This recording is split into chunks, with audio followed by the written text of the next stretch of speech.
Good morning, everyone. I wanted to welcome you to the SJIA Family Conference. Last year was a family day, but things have expanded dramatically under the direction of Rashimi, and now we have a multi-day event with lots of things going on. So welcome to the SJIA Conference. On behalf of the entire rheumatology division, we're very honored that you've come here to learn about systemic JIA, and we have a very full day of internationally recognized speakers in the field. So many of you have come a very long way to Cincinnati, and so I wanted to reassure you that you come to a place where we're truly serious about juvenile idiopathic arthritis, especially systemic juvenile idiopathic arthritis. We've been around for 55 years as part of the Children's Hospital. We have 11 faculty members in our rheumatology division and 46 staff, most of whom are involved in either clinical care or research. We take care of a wide variety of rheumatic diseases, and we conduct research in all the rheumatic diseases, including basic research, translational research, and clinical research. And you'll learn about some of that research today. We're also involved in trying to improve the system of care for children with rheumatic diseases. So we're involved in quality improvement efforts where we try to improve the care system under which our children get care. And we're the coordinating center for an international group of pediatric rheumatology centers that do that. And we train a lot of fellows. We have 3 of them here today, and we train fellows from around the world. We have fellows here today from South Korea and China who are working with us to learn about pediatric rheumatic diseases. So the one question would be, why have a separate conference on systemic JIA? And the one answer is immediately obvious. That's because that's what your child has, and so that's what your interest is. But there's other reasons to think about it. Systemic JIA is one of 7 different kinds of arthritis that are lumped under the term juvenile idiopathic arthritis. Excuse me, and it's very much a pediatric disease. There is an adult component, but it's extremely rare. So we're going to focus today on the systemic manifestation, but there's another biologic explanation for why you think about systemic JIA differently than the other 6 types. And really, it's because the way the disease develops and manifests itself and the process by which that happens in the body is very different than the other 6 types of JIA. So you can think about the other 6 types of JIA as being problems with the immune system reacting against its own self, autoimmunity.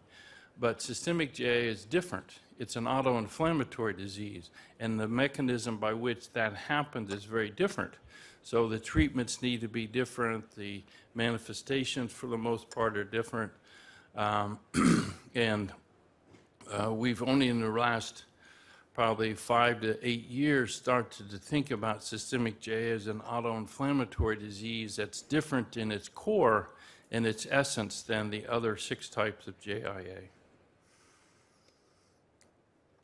So you can think about the immune system as being separated into 2 broad categories, the innate immunity system and the adaptive immunity system. And interleukin-1, which is a target for anakinra and canakinumab, critical essential treatments for systemic JIA, is focused entirely on blocking interleukin-1. And in the beginning of the disease, and I think with the systemic features, it's very much driven by interleukin-1, whereas the other subtypes of JIA are more driven by other inflammatory mediators, and so the treatments for them are different. And it may be that with systemic JIA that actually evolves over time, where it starts out as being a manifestation of abnormalities in the innate immunity system, and then as the disease progresses and changes from predominantly one with systemic features to one that's almost entirely driven by the arthritis, then the evolution of how the disease gets perpetuated may change. So it may be that there are stages of different mechanisms of action in systemic JIA based on what the manifestations are. And there's some evidence that there's a window of opportunity where if you intervene quickly in the disease, then the impact on the disease process can be very much greater than if you have had the disease for several years before you initiate treatment.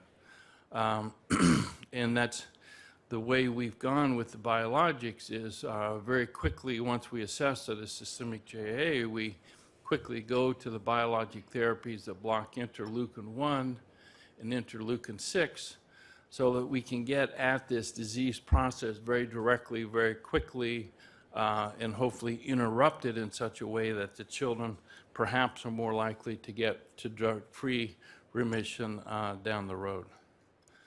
And so that's, I talked about the innate immune system being involved up front and then the adaptive immune system being down the road. And that's a shift in the types of inflammatory mechanisms for one that's driven by IL-1 and IL-6 to one that's driven more by a Th17 type response.